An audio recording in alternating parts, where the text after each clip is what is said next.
Atra surupam rupam tasya krajamuri purim maturim goshtuvati radha kundamarivanam ahoradikaumhanavasam rakto yasya pratita kripaya Sri Guru Tam Natus Gurave Gaura Chandraya Radhikaya Tadaya Krishnaya Krishna Bhaktaya Tad Bhaktaya Namo Namah Anandalila Maya Vigrahaya Hema Bhadivascha Visundaraya Tasmai Mahaprema Rasapradaya Chaitanya Chandaya Namo Namaste Chaitanya Chandaya Namo Namaste Chaitanya Chandaya Namo Namaste Bhakta-abheda aparada lakshay Chilpascha kamari kavam kamati Kripa mahitvam sharanam prapaham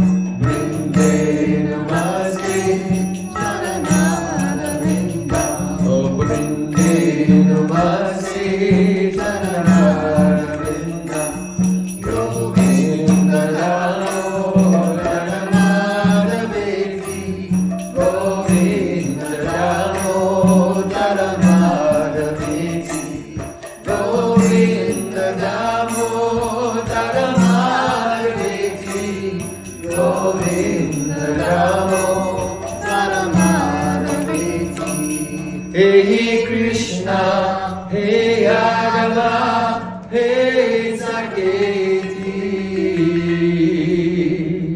Govinda Damodaramagaveti, Sham Sundar Shikandashika, Smahas Murali Manohara, Radhika Rasika Mama Kripanidhe, So Priyacharana Kim Kurin Kuru. Tavayasmi, na jivami tvayavana, jivikyaya devi tam namam janantikam. First of all, I offer my Sastang Dandavat Puspanjali, my heart like flowers thousands of times, at the lotus feet of my holy master, was my supremely worshipable spiritual Gurudev, Asmadiya Paramarathatama Guru Pada Padma Nityalila Pravishta Om Vishnupad Ashtotara Satasvi Rupanuga-Acharya Varya Srila Bhakti-Vedanta Narayan Goswami Maharaj. Secondly, I offer my pranam thousands of times at the lotus feet of my Param Gurudev, to Srila Prabhupada and to all of our Sri Rupanuga-Gaudiya Guru Parampara. And finally, I offer my pranam to all the assembled Vaishnavas and Vaishnavis. By the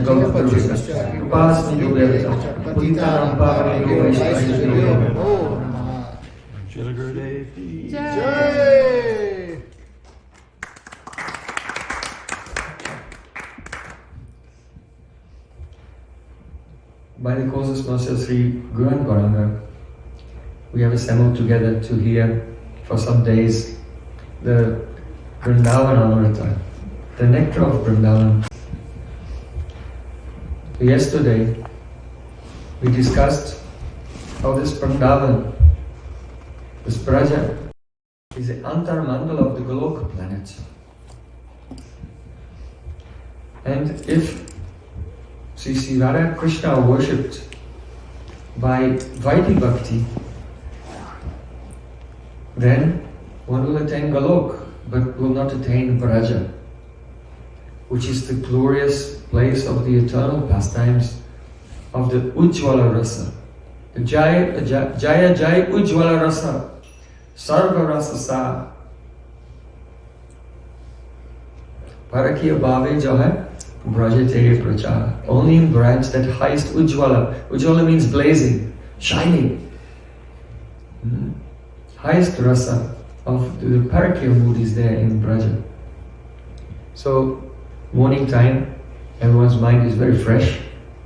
So we want to discuss the tattva of Vaidhi Bhakti and Raganuga-Bhakti, and how this Raganuga-Bhakti leads to the service in the pastimes of the Parakiya-Rasa.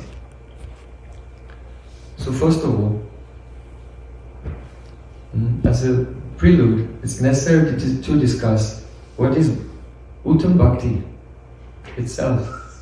Anyabhilashta shunyam jnana kamadyanavritam anukulyena Krishna rushelam bhakti uttama. That bhakti, that devotion, is uttama. Ut means above, beyond, tama, the darkness of material existence. So bhakti is not a material phenomenon.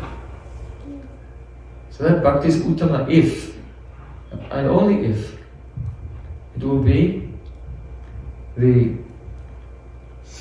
anyabhilashta, shunyam, completely devoid of even the slightest scent of any anyabhilash, ulterior motives. Anya means other, and abhilash means the aspiration, desires. So when one's bhakti has no extraneous desires, no other motive at all, except for the benefit of Sri Krishna, then it's called anyabhilashta shunyam. It should be jnana kamadyanavritam, not covered by karma, jnana, yoga, tapasya, or faith in any other process. Because the faith in bhakti, shraddha tanyopaya varjam bhaktun mukhi chitta vritti vishesh, bhakti is a special inclination of the heart, which is forever inclined to acts of service to the Supreme Lord, forsaking all other processes, all other paths, such as karma, jnana and yoga. What is karma? Karma means reward-seeking activity. Especially in the Vedas, so many different types of pious activities and ritualistic performances have been described, by which one can be elevated to higher and higher status. One will become wealthy, beautiful, educated, powerful, learned, and one can go to the higher planets, to Swargalok, to enjoy the very relatively, compared to this world, but long and intense types of physical and mental enjoyment in Swargalok, the heavenly planets. This is called karma. And then there is jnana. The karma is a way of exploiting, enjoying the material world, and the jnana is a way of rejecting, renouncing the world. So both exploitation and renunciation, they're both against the true nature of the soul. We don't exploit and we don't renounce, but we dedicate. Bhakti is the path of dedication. So the jnanis, they are simply trying to get mukti, to become free from suffering. The yogis, they try to attain some mystic power, and in the end also attain mukti, liberation, of merging with the Paramatma. So if one has faith in any of these processes, then his faith in bhakti becomes covered. The difference between the path of bhakti and all of these other paths is that the path of bhakti is the avroha. It depends on the descent of mercy. It depends upon divine intervention. Whereas all the other paths are aroha. They are the ascending path. In other words, they are the expression of the mentality of the elevationists. Those who believe that they can elevate themselves on the strength of their own endeavors. So this Aroha Panta is very, very let us say, a habit, a very solidified habit that the conditioned souls have in this world. Whenever they try to approach some type of material activity, of course, and even spiritual activity, it overflows into their religious life. And they think, by my own power, I will elevate myself. So this arohapanta, it always leads to puzzlement. A person may feel, yes, I'm elevating myself, I'm becoming better, and closer to my goal by my own strength. But in the end, they'll discover that they have nothing. Arura krichena param patam tata patantidan agrita yushmadan raya. It said in Srimad Bhagavatam that by hard austerities, the mumukshu, those who desire liberation, rise up to a very higher state in the mode of goodness, where they consider themselves, they think that they are liberated. But then, due to finding no shelter there, at the lotus feet of the Supreme Lord, then they have no foothold in a higher realm of consciousness, so they slip down again, due to neglecting the service of Sri Krishna's lotus feet. So this arohapanta, self-elevationism, it always ends in the fiasco, actually. So this mentality has been shown in many places in Shastra. For example, Ravan, he was thinking, why do people have to do so many yajnas to go to heaven? I'll build a staircase to heaven, and everyone can climb that stairway to heaven without doing all these Vedic yajnas. This was his idea. So the arohapanta, the mentality of I will elevate myself, this is the really essence of the material mentality, the anti-spiritual mentality. So jnana kama dhanavritam, one's bhakti should not be covered by that mentality, because we can bring that also into our devotional service. Yes, I will break through into the Goloka Vrindavan, Hare Krishna, Krishna Krishna, Hare, by my determination. No. So that aroha mood of the elevationists, it is very much against bhakti. Why is that? Because it is born from ahankar, the false ego. The katritra abhiman, that I am the doer. But this I who is the doer is not you. That is only the material covering of the self. So the arohapanta is the attempt to make progress in spiritual life on the basis of one's very compounded and solidified material ego. It's not happening. So bhakti begins with the Sharanagati, surrender. Pranam, to bow down. Na, maha. Na means liberty, to give up. Ma means aham mameti, the concept of I and mine, related to the physical body and mind. Another example of the arohapanta is Gajendra. Gajendra the elephant. He was in the heavenly planets and he had so many female elephants, he was enjoying with them in the water of a beautiful lake. And then what happened? The crocodile came and began to bite his leg, and he was locked onto his leg with a very tight grip.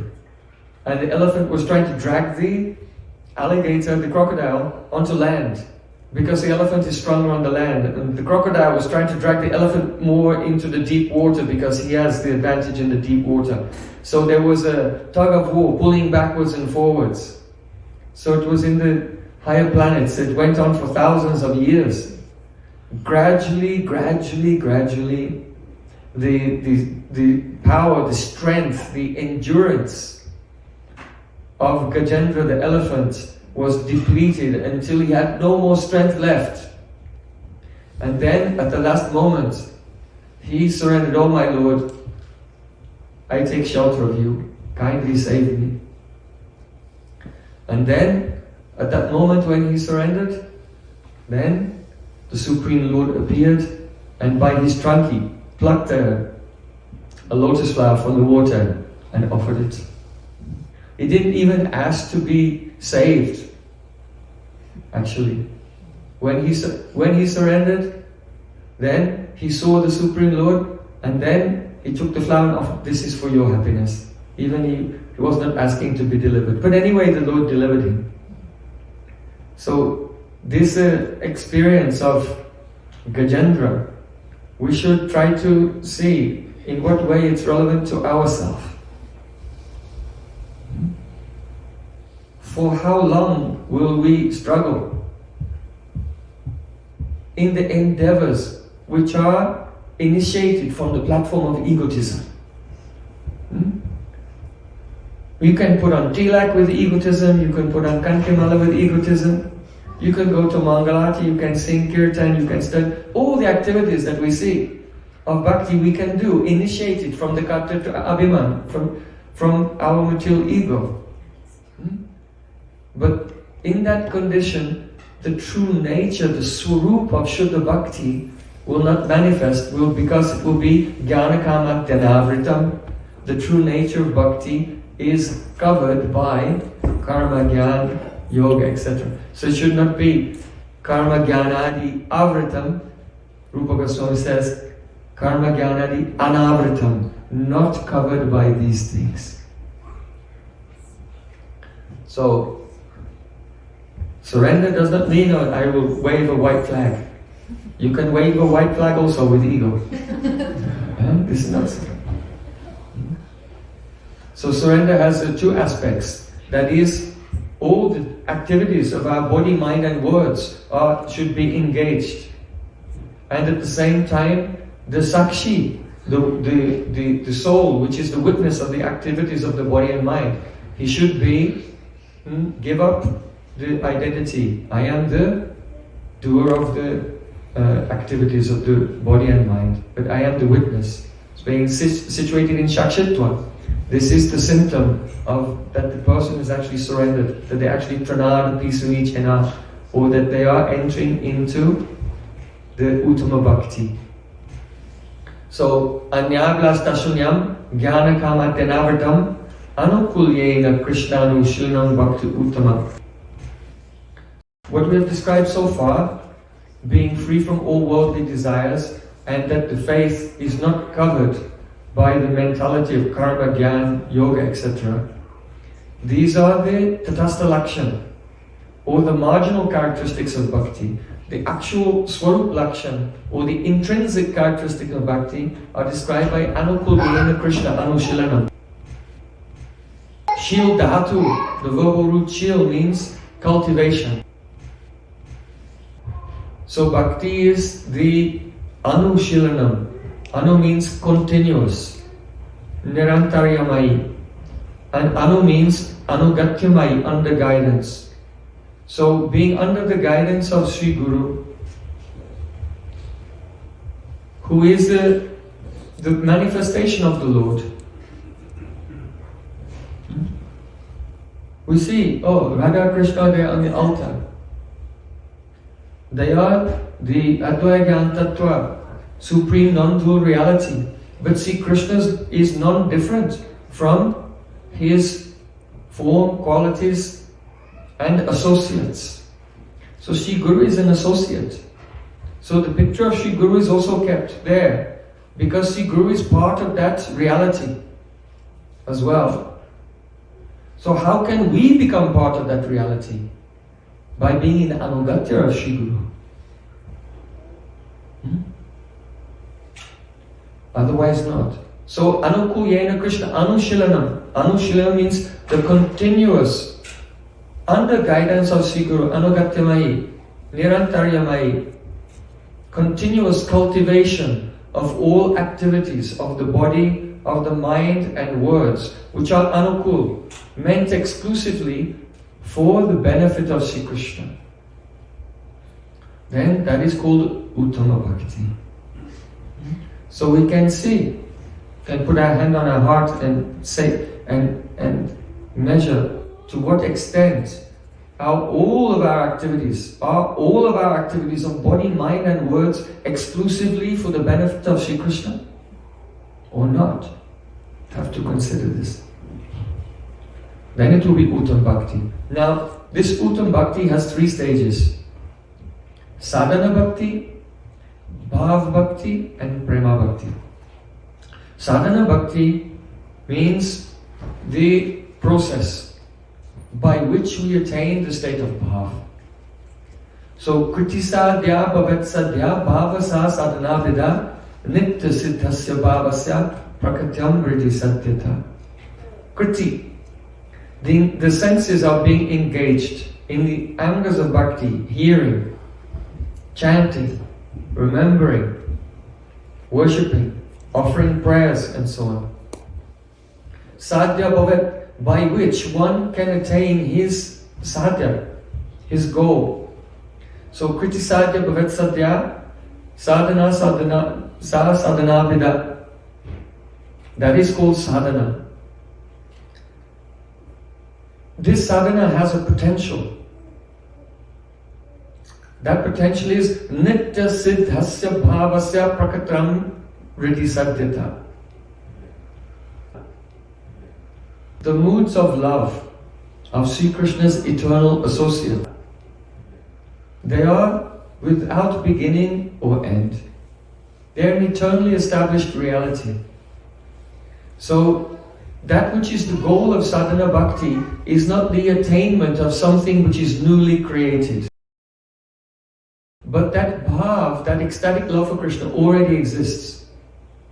As a vritti, as a movement of the Samvit and Ladini Shakti, the consciousness and bliss potency in the hearts of Sri Krishna's eternal associates. So when we engage all of our senses in the angas of bhakti, the potentiality of this engagement is that Nitya Siddhasya Bhavasya Prakatyam Vriddhi Satyata, that already eternally and perfectly existing current of love in Sri Krishna's, the hearts of Sri Krishna's associates, Prakatyam Vriddhi Satyata, becomes manifest in our hearts. This is what sadhana is for. So sadhana bhakti is to attain bhava bhakti. What is bhava bhakti? Shuddha sattva visheshatma prema suryangsu samyabhak ruchibis chittamasrinya kridaso bhava uchate. Here the word Shuddha sattva means the Samvit Saravriti, the essence of the function of Sri Krishna's own internal potency of awareness, consciousness, Samvit Saravriti. And Visheshatma means the Ladini Saravriti, the essence of Sri Krishna's pleasure potency. These two together, Shuddha Sattva Visheshatma, Prema Suryangsu Samyabhak. Prem is like the sun, and just as a rays emanate from the sun, so this bhav is like a ray emanating from the sun of Prem, and it is composed of these two energies, Samvit and Ladini Vritti. And they come and they enter into the Chitta of the living entity. And then what happens? Ruchibis chittamasrinya kridaso bhava uchate. This is called bhav when the chitta of the living entity melts with ruchi. Ruchis tastes. Ruchi bihi means by the tastes in plural, because there are 3 of them. So, first of all, what is chitta? Everyone should know what is chitta. The psychological body, the subtle body of the living entity is called chitta. And when it is, the chitta itself is very sattvic. And when it becomes contaminated by rajas, it condenses, it grossifies and becomes prana. So chitta itself is niskriya. It has no action, it has no movement because it's sattvic. But when it's touched by rajagun, then it condenses and begins to flow. And that is called chitta vrittis, or movements of prana within the chitta. And all of our thoughts and feelings and ideas are simply our subjective experience of those Chitta vrittis. When those Chitta vrittis condense more and they become semi-permanent, solidified shapes, that is called samskar, impressions. So all the time our Chitta is moving, giving us perceptions of the external world, and those perceptions are then captured, and then they sink into the subconscious mind in the form of samskars, impressions. When we retrieve those samskars into our conscious mind, that is our functioning of memory. So the Chitta, it has its worldly functions in accordance with Sattva, Rajas and Tamas. But when this vritti, transcendental vritti of Samvit and Hladini, enters into the Chitta, then the Chitta melts and becomes one with Krishna's internal potency. So now only spontaneous, beautiful, spiritual thoughts, which are exclusively for the pleasure of Sri Krishna, going on in the mind. So ruchi bis chitta masranya, the Chitta is melted, and that melting is experienced subjectively as three tastes, as being caused by three tastes. The first one is the Bhagavad Prapt Abhilas. All three tastes are actually Abhilas, desire. The spiritual desires themselves give pleasure. This is the amazing thing. You see, in the material world, if you have a desire, that desire is like a pain, unless you get the object of your desire. But the spiritual desires themselves are composed of taste. So when you have a spiritual desire, the spiritual desire itself is the cause of happiness. It is the cause of joy. If it's fulfilled, then there'll be more joy as well. But the desire itself is joyful. The joy or happiness means the expansion of the Chitta. The Chitta, the consciousness is expanding. So the spiritual desires cause the expansion of the Chitta. You see? The Chitta is accommodated by Akash, or space. So the Sanskrit words for happiness, Sukha, Ka means Akash. So Sukha, beautiful space. When your Chitta is expanding, that's what you experience as happiness. Sukha means beautiful space. And when your Chitta contracts, Dukkha, that means your Chitta is contracting. And you're becoming more and more narrow-minded, more and more fixated on one thing. And you feel kind of psychologically claustrophobic and trapped. That's suffering. So happiness and distress, Sukha and Dukkha, is simply the expansion or contraction of the Chitta. That's happiness and distress. So in this world, when we have some desire due to past samskars coming to our mind, if it's not fulfilled, our Chitta contracts. But the spiritual nature is such that when the desire to serve Krishna comes, it expands the Chitta, so the desire itself is of the nature of happiness. So devotees don't look for happiness, they just want to serve Krishna, and they're happy in that. See, Krishna said to Braj Gopis, Na paryam niravajusam, I cannot repay you for your love. So let your own sadhuta, your own qualities of being a sadhu, your own generosity, your own liberality, your own love itself is the reward for your service. Because there's no happiness greater than that devotion itself. So bhakti doesn't have a goal. Bhakti is the means and the end. Bhakti is the sadhya and the sadhana. It is not like gyan, someone's trying to get knowledge, and by doing that he's looking for liberation, which is something different. Or someone is doing karma in order to attain something. But bhakti is the process, and bhakti is the goal as well. So, ruchi bis chittamasrinya, the first taste which melts the heart, is Bhagavad Prapt Abhilas, the desire to attain Krishna, so that one may serve him. That's the second desire. Anukul Abhilas, the desire to render some favorable service to Krishna, to please him. And the last one, Sohar Abhilas, the desire for Sri Krishna's welfare. This is why the Aishwarya Gyan makes Prem, love, weak. Because if you have a conception of God, that He is all-powerful, omnipresent, omniscient, omnipotent, self-satisfied, then you may think, yes, oh, may He be happy. But you know anyway He's going to be happy whatever you do or say. You see? So it is so hard. The feeling of well-wishing, that the heart is shining. That's the nature of love, that you think of the object of your love and the only thought that you have is what's best for them. So when there's Aishwarya, the concept, the awareness of God's Bhagavata, then the love becomes weak because He's going to be fine whether you serve Him or not.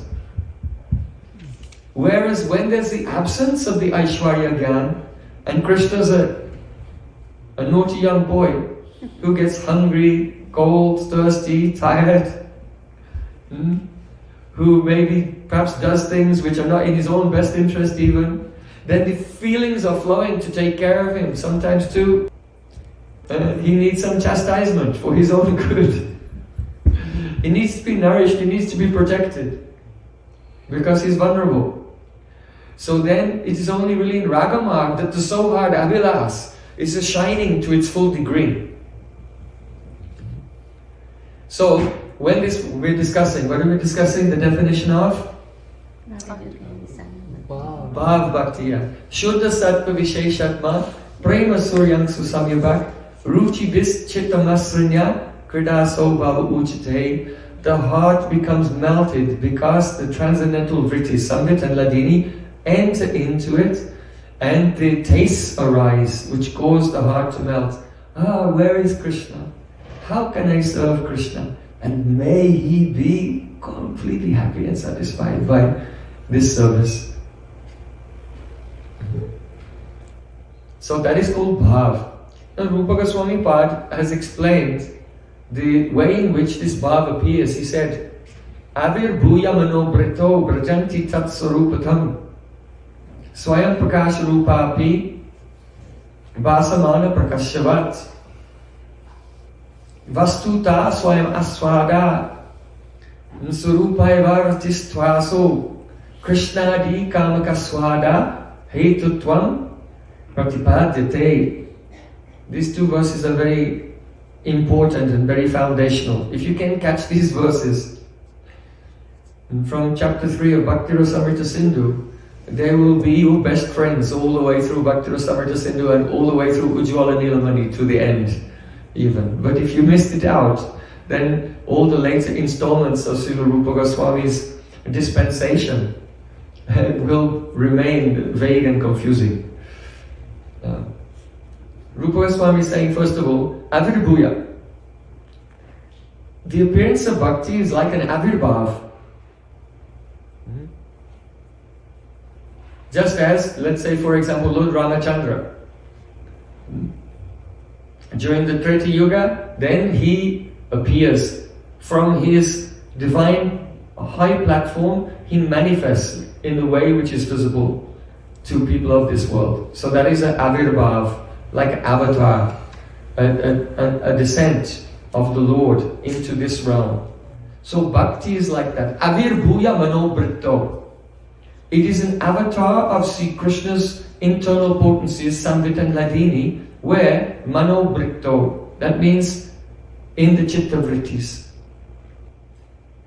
Your prana is moving and your mind producing all your thoughts, but now you have surrendered and attuned yourself to the thoughts of your Guru and your Guru Parampara.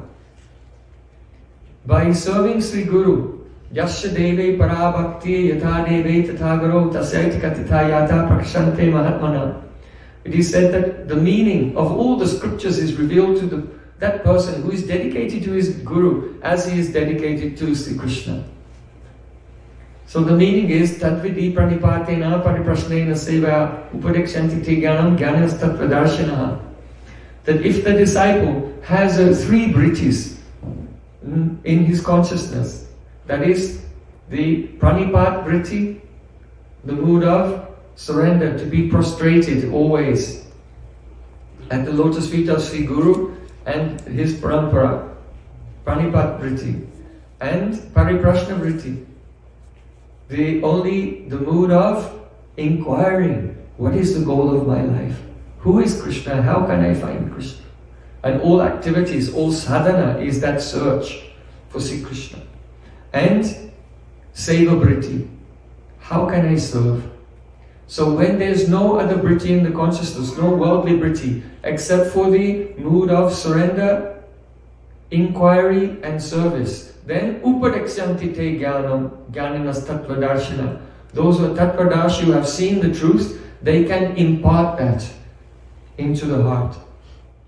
So when our chitta vritti has become attuned, our heart's desire become attuned with the desire of Sri Guru, then avid bhuya mano britto, the transcendental Samvit and Ladini Shakti enters into our chitta vritti and begins to take over. Brajanti tat swarupatam means the movement of the spiritual energy becomes one with the movement of our own thoughts. Brajanti tat swarupatam.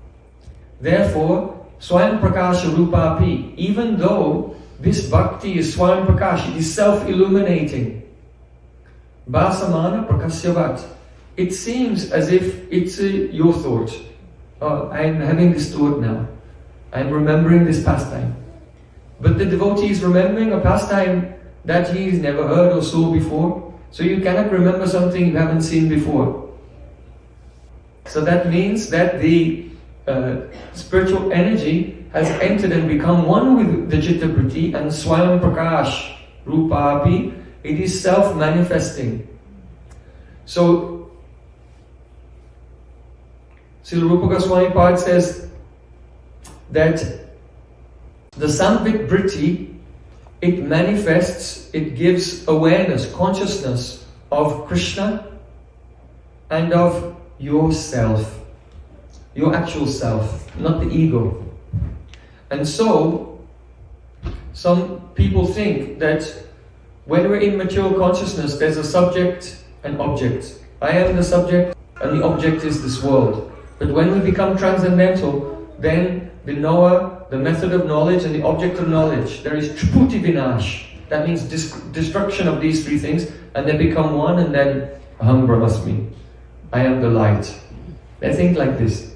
They think that how can you remain an individual in the non-dual reality? And so the answer is here, yes, you remain an individual in the non-dual reality, because the Samvit Shakti, the internal potency of the Supreme Lord, will manifest both Krishna, the object of your experience, and your own identity, your, let's say, Shuddha Ahankar, your pure ego. Both. So the subject and object is there, but the reason it's non-dual is because they're both spiritual. They both manifest by the same spiritual energy, Samvit Shakti. Whereas in this world, the subject is the jiva is the consciousness. His consciousness is being captured by the ahankar, the material concept of a subject, and his object is also material, like that. So instead of having the subject and object duality established by the material energy, now you have subject and object established by the spiritual energy. So that is the function of Samvit Shakti. So then what is the function of Hladini Shakti? So Rupa Goswami has described Swayam Prakasha Rupa Api Bhashamana Prakashavat, the function of Samvit. Now he's coming to the Hladini. He says that Vastuta Swayam Aswada. Actually, this Hladini Shakti is self-relishing. In other words, itself is composed of taste. So just the desire to serve Krishna, to be with Krishna, to serve Krishna, and for Krishna to be happy. As soon as that desire is there, it's already producing taste and joy. So it's vastuta swayam aswada srupaiva ratischa. So, but Krishnadi kama kaswada etatvam pratipadyate. It's also the cause of tasting, see Krishna's beauty and qualities and pastimes. Why? Because you cannot have the enjoyment, the relishment of food unless you are hungry. If you're not hungry, then there's no... So unless you are filled with the desire to please Krishna, then when you actually please Him, you'll not feel more joy. You see? So, the Hladini Shakti is itself self-relishing in the form of one's own taste, and it's also the cause of tasting the sweetness of Sri Krishna and His activities, His pastimes.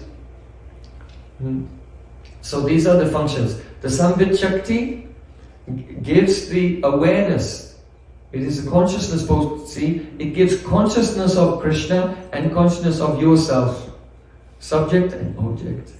And the Hladini Shakti fills you with joy in the form of ruchi, desires to serve and please and taste.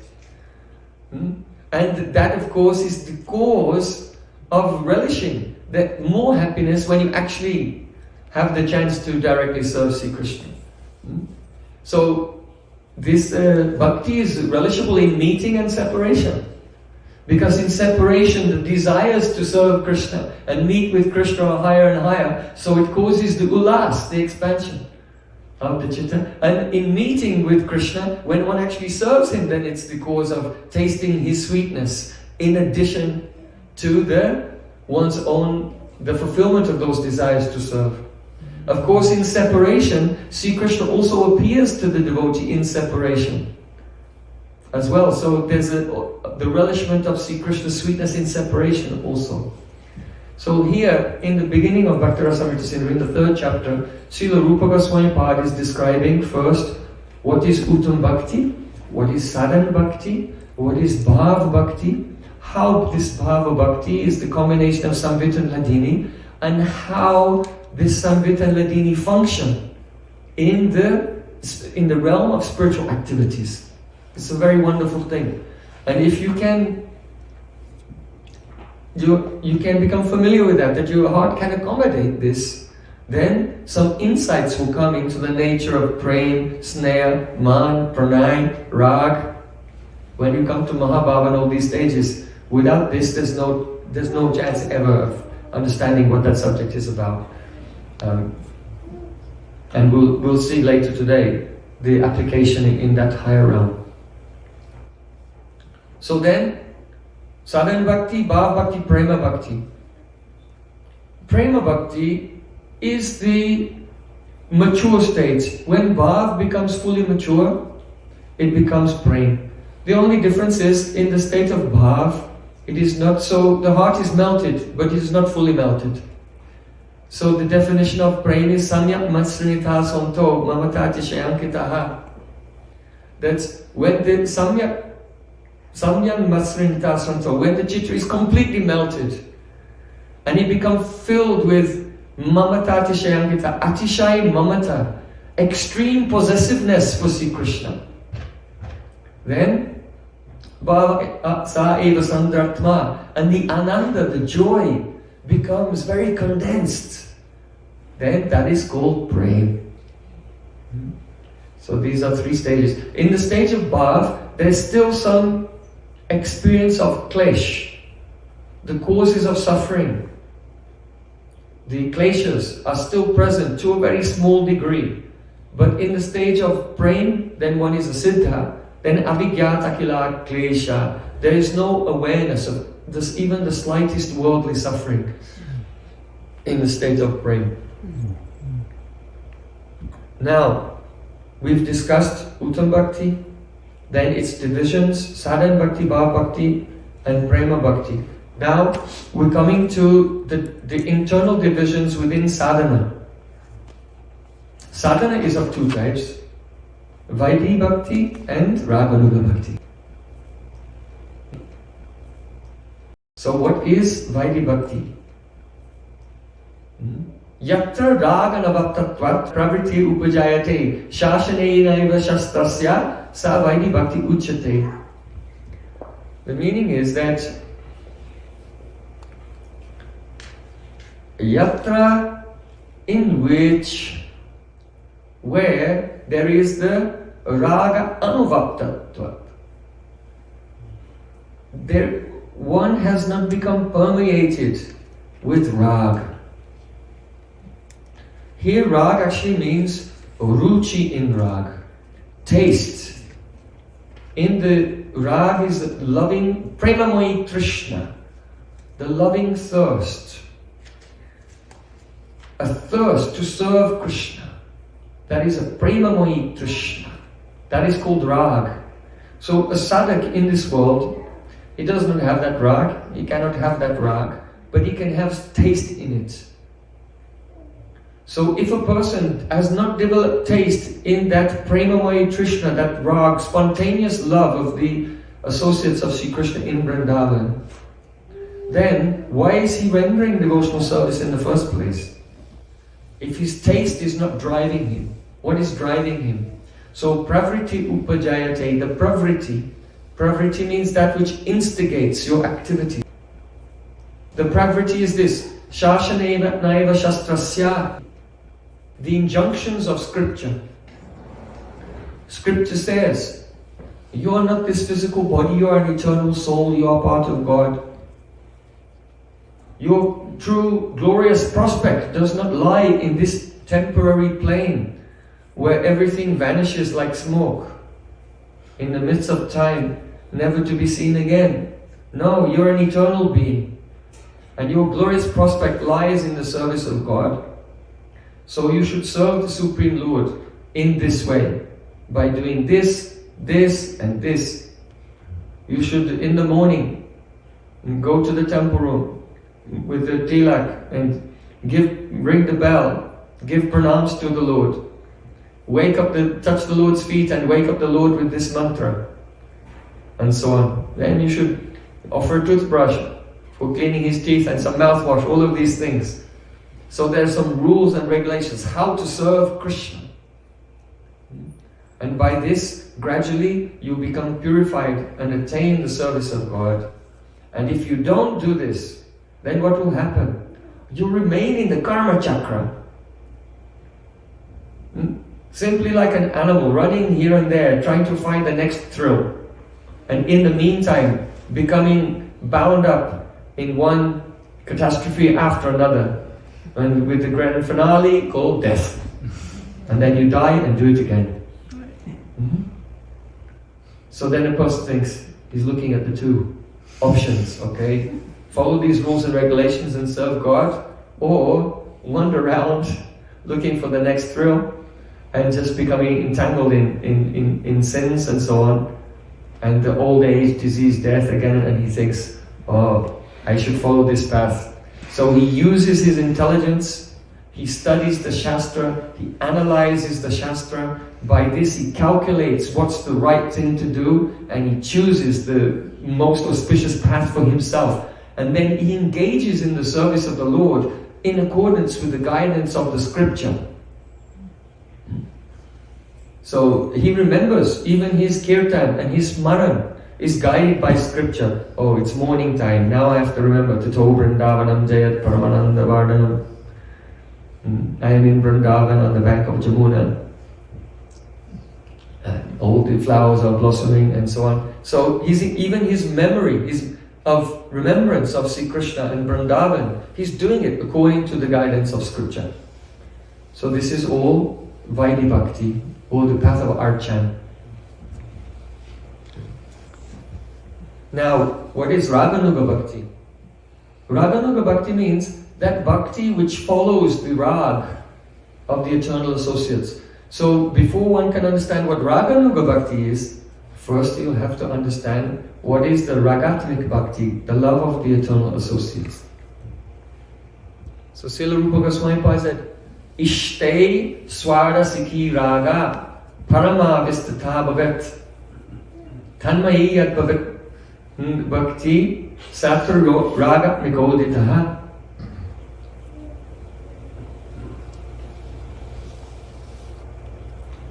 Ishte.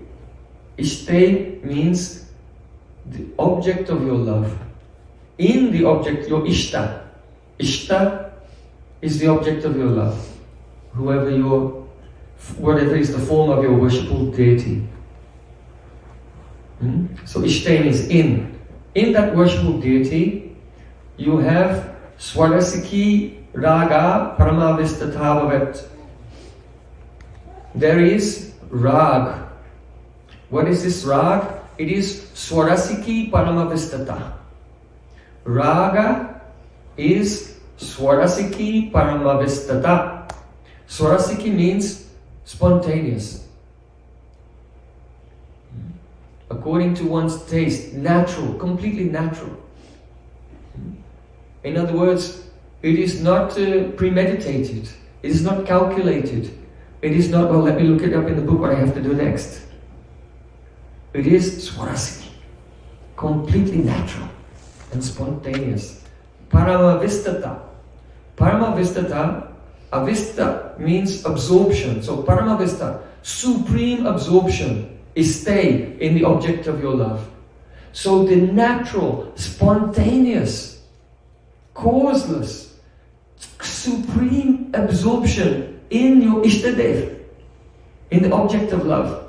Shyam Sundar, Radharaman, that is called Rag. Now, here it said that Rag is the spontaneous supreme absorption. But this is not exactly what Rag is. This phrasing here that Rupa Goswami is using is like the phrase Ayur Gritam. Ayur Gritam Iva. It is like Ayur Gritam. Ayur means lifespan.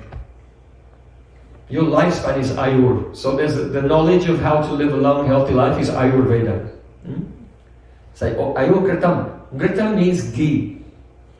So there's a saying, Ayur Gritam, it means ghee is life.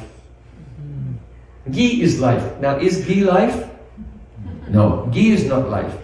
But ghee is intimately related to life, because if you have the very sattvic food which is cooked in ghee, with ghee, or you take medicines with ghee, then the ghee has some very wonderful qualities which will extend your life. So when we say Ayur Gritam, ghee is life, it actually means that ghee is the cause of life.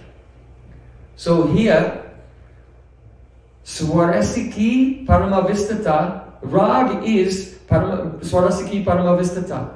Rag is the natural absorption. No, actually Rag is the cause of natural absorption. Just like ghee is life, no, ghee is the cause of life.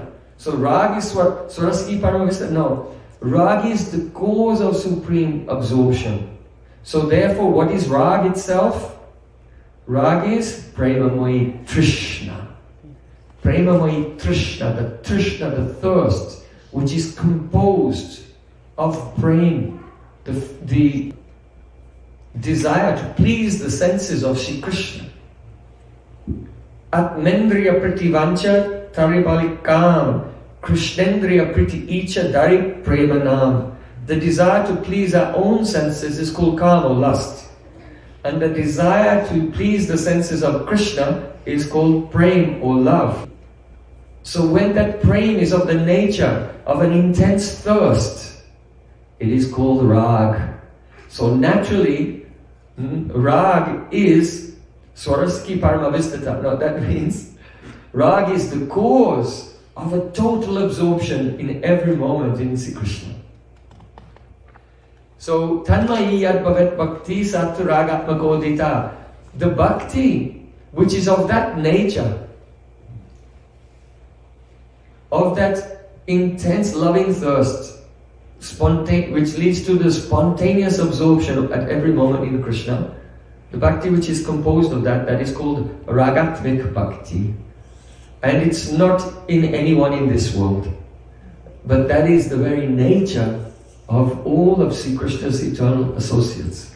Srila Jiva Goswami Pad gives another example of rag. He said that just as the eye is naturally attracted to beauty, let's say you see a crowd of 1,000 people, but one of them is very beautiful, your eye will just go there automatically.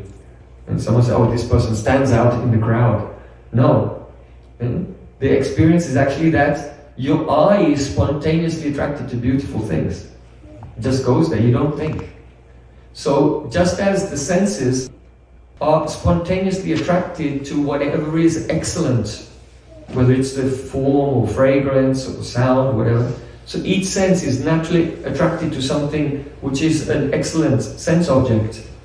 So similarly, that is called rag. So when all of the senses of a person are spontaneously and exclusively attracted only to Krishna, that is the transcendental rag of the spiritual world. And the bhakti of the associates there is of that very nature. So then Rupa Goswami Pad said, Virajantim abhivaktam brajabasi janadishu ragatnakam anusritya sa Raganuga uchate. The most shining example of rag is found in the residents of Vrindavan. Their bhakti is ragatmik, and that bhakti which anusritya follows in the wake of their bhakti is called Raganuga-Bhakti. So what does that mean practically? Because we're discussing now two types of sadhana. One type of sadhana was Vaidhi, following, which is instigated by using your intelligence to study the Shastra and understand and make informed decisions about how to act. And so you engage in bhakti. And then Raganuga-Bhakti is the bhakti which is following in the wake of this rag that we've just described. The spontaneous love of the residents of Vrindavan. So then one may say, well, how do you follow them? Obviously, you cannot follow someone that you cannot see or something that you have no experience of. So Srila Jiva Goswami Pad in Bhakti Sandarbha, he describes something beautiful. He said that the heart which has become purified of the anarthas becomes like a spatik mani. A spatik mani means a crystal. So crystal can reflect light. So just as if there's a full moon and a chandrika, a moonbeam shines and it touches the crystal and the crystal begins to shine, illuminated by that moonbeam. So in the same way, when the sadhak in this world, by serving Gurudev, by hearing and chanting, his heart becomes cleansed and it becomes like a spatik mani. Then, when he's hearing the beautiful pastimes of Radha and Krishna from a realized devotee, then this sound vibration is Shabda Brahma, transcendental. So it has a spota dharma, a power to manifest. It is non-different from the subject which is being explained. The Shabda and Shabdi are non-different. Just as Nam and Nami are non-different. The name and Krishna and the name are non-different. Just as Dham and Dhami, the holy Dham and the person who resides there, Sri Krishna we discussed, are non-different. So simply Shabda and Shabdi, the sound and what the sound is referring to, are actually non-different. So when a pure Vaishnava is actually doing kirtan, glorifying the pastimes of Krishna, then who is listening? Then that Shabda, it causes a spot, the manifestation of Shabdi. What is being described? Now what is being described here? How Krishna's associates, how Radhika, how Lalita, how Vishaka, how Madhya Yashoda, how Subal, Madhumanga, how Rupa Manjari, Rati Manjari are serving Krishna or serving Radha and Krishna. He begins to see it in his heart. And these personalities, Sri Krishna's associates, themselves, they are shining. And from their raga emanates from them, just like the moon illuminate a chandrika coming from the moon illuminates a crystal. So when the devotee is hearing and chanting and remembering, and he has the darshan of those associates, and he's struck with wonder, and the ray of their rag, the chandrika of that associate's rag, touches the crystal of his heart, then his heart begins to glow with joy.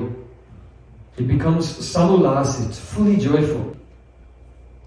Then when he wants to serve Krishna, and his service is actually initiated not by yukti, logic and argument, not by shastra, by the injunctions of the scripture, but his hearing, chanting and remembering is initiated or instigated by the joy that he feels. When the rag of the associates is the chandrika of their rag, is samulasit, illuminating his heart, then that is called Raganuga-Bhakti, actually. So it is said that the qualification for Raganuga-Bhakti is greed. But this greed is often misinterpreted as a kind of interest. I'm really, really interested in this subject. I'm fascinated by this subject. I like it a lot. But that it can be a very rudimentary type of lobha. But it has to grow and become actually ruchi in the rag, taste in the rag of the associates. And then it becomes, that lobe has reached the state of qualification to enter into Raganuga-Bhakti. So it's true that right from the beginning, even if a person hardly knows anything at all, but they listen to the sweetness of Krishna's pastimes and they go, oh, this is wonderful, this is amazing. Then their engagement is, they're not doing it because Shastra says this or that, they just feel like, this is wonderful, I want to serve Krishna. So from the beginning, some greed is there, but that very rudimentary form is not the eligibility for Raganuga sadhana. Because remember, sadhana is part of Uttam Bhakti. And so the actual sadhana does not begin until Anyabhilasta Shunyam Gyalakam Dinavratam. The true nature of bhakti should not be covered. There should not be other desires. That's when actual sadhana begins. So in that stage, he has some Raganuga propriety, some inspiration for Ragamarg. But he's not qualified for that sadhana yet, so he'll have to strictly follow Vaidhi Bhakti very carefully. Slowly, that person will become qualified. So Srila Bhaktivinoda Thakur said, Vidhi Marga Rata Jani Swadinata Ratnadani Ragamarga Karna Pravesh. That person who is associating with devotees in Ragamarga and hearing from them, he will very strictly follow Vaidhi Bhakti. And when his buddhi, his intelligence becomes swatantra, independent from depending on reason, logic and scriptural injunction, because he's experiencing that intense taste in the rag of the associates, then he enters from the Vidhi-marg into Ragamarg. Now, Rupa Goswami himself discusses the eligibility, the symptoms of the eligibility to enter into Raganuga-Bhakti. He said, Ragatnikaika nishtaye brajavasi janadisu tasam bab apjate lubdho bhavettratradikaravan. The residents of Vrindavan have Ragatnikaika nishta. They're completely fixed in their spontaneous love. Tasam bab apjate lubdho. And if a person is lubda, that is completely consumed with fascination, completely infatuated with attaining a love like them, then that person has the adhikari, he has the eligibility for Raganuga-Bhakti. So one cannot become lubda, completely infatuated with something of which he has no experience. So it requires realization. And the next verse, Rupa Goswami Pad said, Tatat bhavadi madhurye sute dirya rapekshate natra shastram cha yuktim cha talobat pati lakshanam. Tatat bhavadi madhurye. On hearing of the sweetness of the moods of Sri Krishna's associates, how lovingly they're serving him. Then, upon hearing this, then the devotee is inspired by that. He depends on that experience of sweetness to impel him in devotional service. Natra shastram. He's not dependent on the scripture saying, now do this, now do this, now do this. Nacha yuktim cha.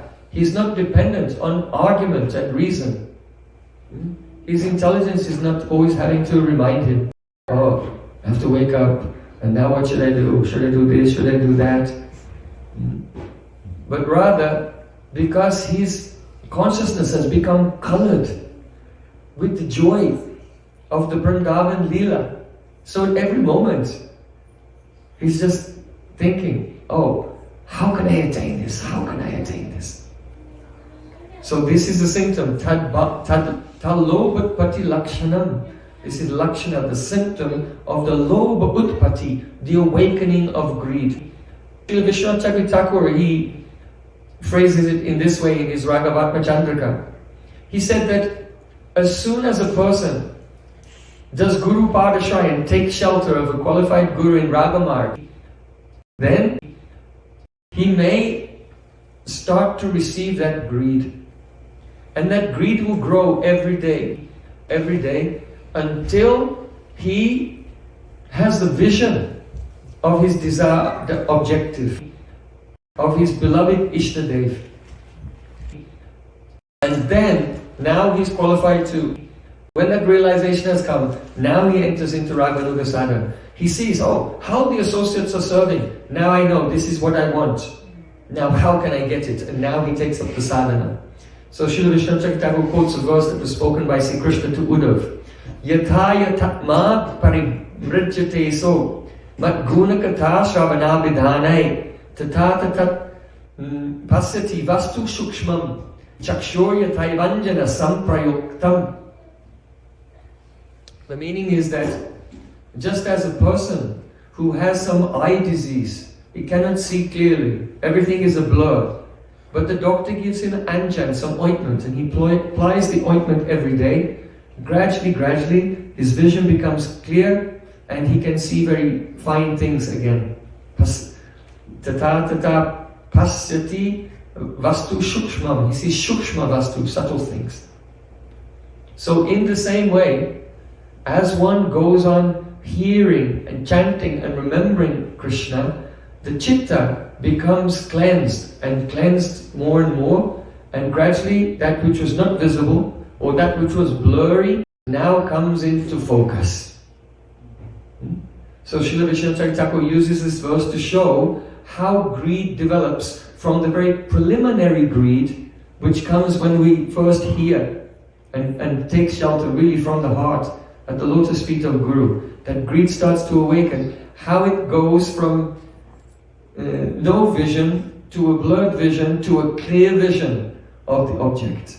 And now this lobe has matured to the point, now he can take up Raganuga-Bhakti, because you cannot follow someone that you cannot see. So now it becomes clear what the definition of Vaidhi-Bhakti is. That Vaidhi-Bhakti is yatra Raganuga-Bhakti. That person who does not have taste in the rag, ruchi in the rag, he's obliged. By default he has to do Vaidhi-Bhakti, but that person who is internally experiencing the vision of the associate's rag, even someone may have some vision of that, but they have not developed a taste in it yet. And then when they develop a taste in it, and that taste is impelling them, then their activities are called Raganuga-Bhakti. Now, this question comes, and I want to clear it, make it very clear. Because some devotees have this idea that you practice bhakti all the way up to Prem, and then when you get Prem, Premanjana Churuti Bhakti Vilochanena, then you can always see Krishna. So you're in complete darkness until the point where you get Prem and then you see Krishna. So spiritual vision is not like that. It's not an on and off switch. It's a gradual development. This is why Chaitanya Mahaprabhu says, Chaito Darpana Marjanam. If a mirror is not clean, then you clean it. And the more it's clean, then the more you can see. So there are degrees. And so that was described in that verse we just discussed, spoken by Krishna to Uddhav, applying ointment on the eyes, that the vision gradually develops more and more and more. So that vision, it starts from the stage of Nishta. When the Chitta becomes steady, then it's able to catch the reflection of Sri Krishna's form. And gradually, that vision of form, qualities and pastimes becomes more and more into focus. So, in the stage of asakti, then you have experience of your swarup. You can see your spiritual form, the abhas, the reflection of the spiritual form. The meaning is this. Perhaps you know that once there was Daksha Maharaj was holding a yajna. He was performing a very big sacrifice, and all the important people of the universe came to that sacrifice. So Lord Shiva was already there, and Lord Shiva was sitting in meditation. When Daksha Maharaj arrived, everyone stood up to honor him, but Lord Shiva did not stand up. So then Daksha Maharaj thought, well, he married my daughter, so he's my son-in-law, he's junior to me, and he's disrespecting me, and Daksha Maharaj became very upset.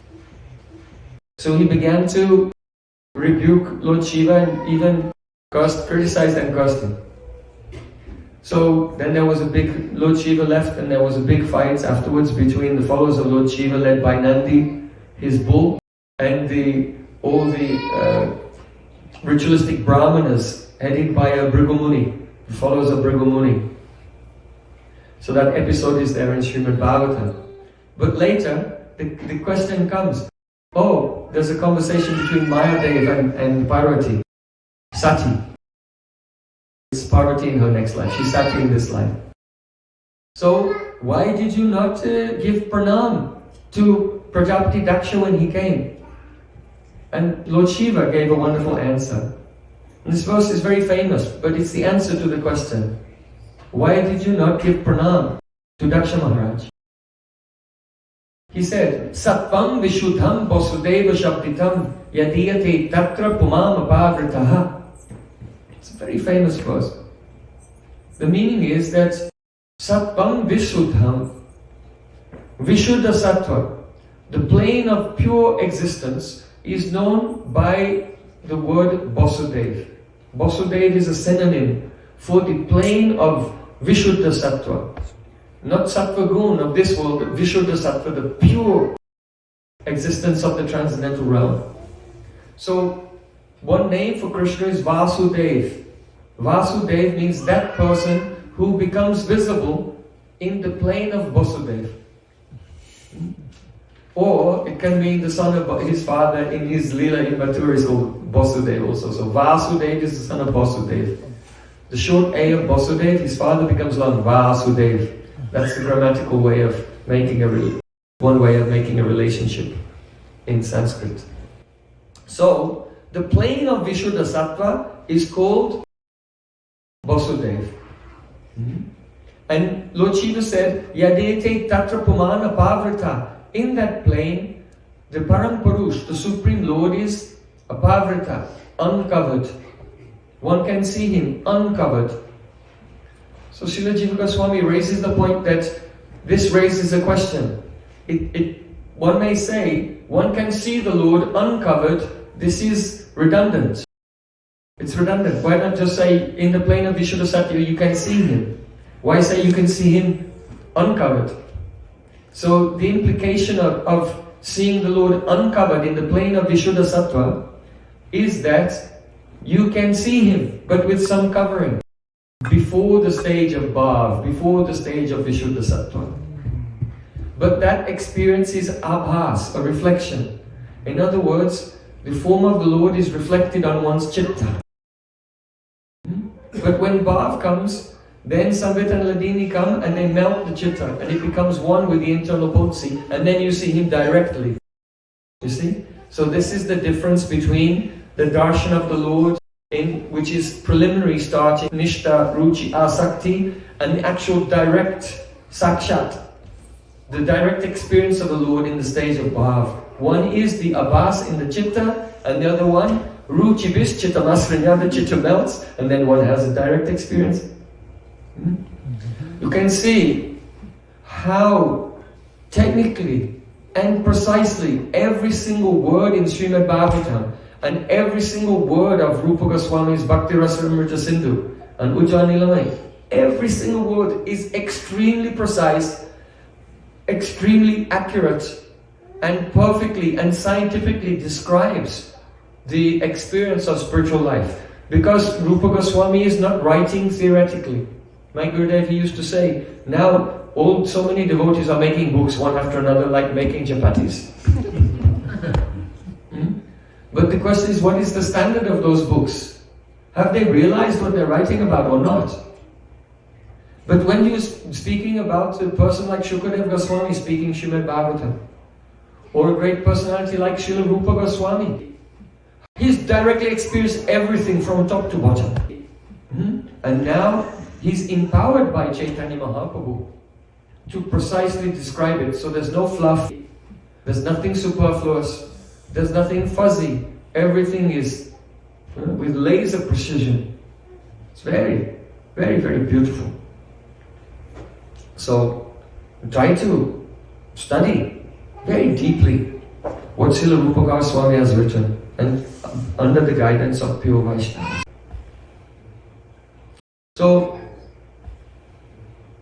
Srila Jiva Goswami has, in Bhakti Sandarbha, has made a very beautiful comment. He said, Nana vikshepavati rucha bhavena ragatmik bhakti shailim anavijanati. The meaning is, rucha bhavena, if there's an absence of ruchi or taste. Now remember, this taste is the taste in the experience of the methods of service of the Brijvasis. So if there is rucha bhav, the absence of taste, one will experience nana vikshepa. That means different types of distraction. The mind is not focused. So as vikshep, the mind will go here and there. But if taste is there, the mind will be focused. And so if in the absence of taste the mind is distracted, then ragatmik bhakti shailim anavijanati, then that person will not understand, he will not know the ragatmik bhakti shaili. Shaili means paripati, method or way.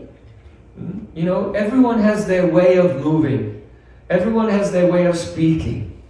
Everyone has their idiosyncrasies and ways of acting, behaving. So the residents of Braja, they have a paripati, they have a way of behaving, a way of thinking. As we were discussing yesterday, Radharani said, oh, Krishna's coming, let's leave before he arrives. That's their way of behaving. Actually, she doesn't want to leave. She wants to stay, but she doesn't want to show to Krishna that she wants to stay, so she makes a show of leaving. So then, because Vrindavan is serving in the Leela, then Vrindavan down manifests the stone chips, so they have to walk very slowly and they can't get away. So in this way, everything in the spiritual world has its paripati, it has its shaili, its way of behaving. That is called the Brajaniti, the ethics of Braja. Always lying, cheating, competing, the teasing, changing moods and activities all the time. These are all the characteristics of the Ragatmik Bhakti Shaili. So until one has ruchi and one is free from the vikshep, distraction of mind, then he cannot experience what is the method of behavior of the eternal associates, which are very, so cute and sweet and charming. He cannot understand that. Therefore, he cannot follow it. So the actual Raganuga, following the Ragatmic associates from Ruchi, when there's Ruchi in their Rag, then it becomes possible. Srila Jiva Goswami also, when he's describing how the heart becomes like a crystal, and the Chandrika, the ray of the Rag of the associates, touches it, it becomes overjoyed. He said, then the devotee gets a Ruchi in the Ragatmic Paripati. The Paripati. So Paripati and Shaili means the same thing. It's the method of behavior, the characteristics of the associates. One gets a taste in that, and it's impelling him in devotional service. So then, that is called actual Raganuga-Bhakti. So it is something quite high. When Srila Prabhupada translates this verse, Tat tat bhavadi madhurye sruteti yadapekshate, on hearing about the sweetness of the service of the associates, one no longer depends on logic and scriptural injunction. Though it's not directly written in the verse, Srila Prabhupada's translations are always quite on the genius level, fully realized level. He says, when a realized devotee hears about the sweetness of the love of Krishna and his associates, he just spells it out. When a realize, in other words, he's got to be realizing the interactions and realizing the sweetness. And then he's inspired by that. That means that his lobe has awakened. So sometimes persons, they may criticize Srila Prabhupada's translations that, wait a minute, that's not in the Sanskrit, or sometimes people say things like this. But because Srila Prabhupada is fully realized and he doesn't want us to misunderstand, and because many things are implied and suggested, or many things are included in that verse if you see it in the context of everything that came before. So then Srila Prabhupada, his translations are in that way, so masterful, so wonderful. Srila Prabhupada ki jai! So now we want to come to the subject of how this Raga Marg leads to Braja. The Vaidhi Bhakti will lead to Golok. It's not so difficult or problematic to serve Radha and Krishna every day according to scriptural injunctions, but that will not lead to Braja. Unless one is in the association of pure Rasik Vaishnavas and hearing from them. By hearing, slowly, some realization will come, and then the fire of greed will appear in the heart. And then you'll enter into Ragamarg. And this Ragamarg, then this leads to Braja. Now, the speciality of Braja Lila is the Parakiya mood. Parakiya mood. That Radha and Krishna, since their childhood, they have love for each other. But then, unfortunately, because Purnamasi Devi, she bought Gargacharya, she attracted him from Mathura to Braj and told him, you have to make the astrological charts of in all the houses of Braja, of the young girls there. And so then Gargacharya made the astrological charts of each young girl and Krishna, and told the parents, no, Krishna has a good chart, your daughter has a wonderful chart also, but these two are incompatible. If they'll be married, some untimely ill fate may come to one of them. So then, none of the young beautiful gopis of Braja, including Radhika of course, mainly, who had already fallen in love with Krishna in their childhood, it was a great disaster, they could not be married to him, and their hands were given in marriage to other gopis. After some time, they had to leave their parents' home and go and live with their in-laws. But Yogamaya always protects them, that their husbands never see them. It's an ingredient just of the lila. So, this Parakiya Bhav manifests, and it's extremely important. And the reason is this, that without obstacles, then the love of Braj Gopis will not manifest in its highest glory as Mahabhav.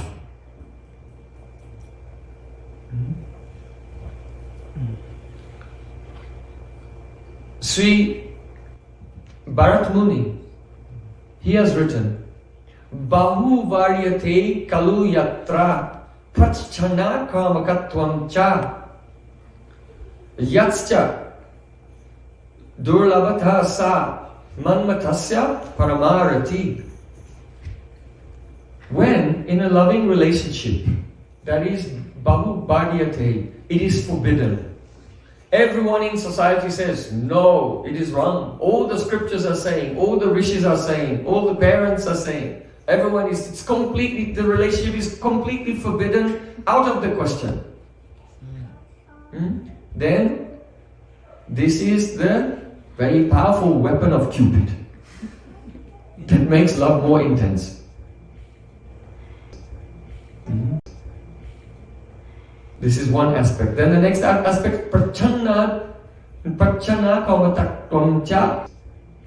Because this love is forbidden by everyone in society, then in whose heart that love appears, they have to hide it from everyone. So when love is secret and it has to be hidden, then it becomes more intense also. Just like if you're cooking rice. If you cook rice in an open pot, it will take a long time. So you don't do that. You put it in the pressure cooker, you put on the lid tightly, and then it gets very hot inside and cooks quickly. So in the same way, when you have to keep the lid on your love, then the pressure builds inside and the love becomes very intense. So then, yatscha mito durlabhata.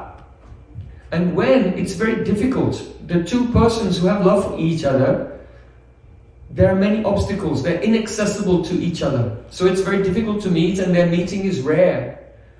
So these three things, the forbiddenness, that it has to be hidden, and also that meeting is very rare and difficult. These are manmatasya paramarati. Manmata, that means Cupid himself. By this he causes the highest attachment between the lover and beloved. Now, Srila Jiva Goswami Pad, who to protect the Sampradaya, and also for those who are only eligible for the Swakiya mood in Golok, he has written that actually the obstacles are not the cause of the intensity of love. They're only vyanjak. So there are two terms here, vyanjak and karan. Vyanjak means that which makes visible, or that which reveals. That is called vyanjak. And karan means the cause of something. So, Srila Jiva Goswami says, Vyanjatyeva natu janayati. The obstacles which are there in the pastimes of Radha and Krishna,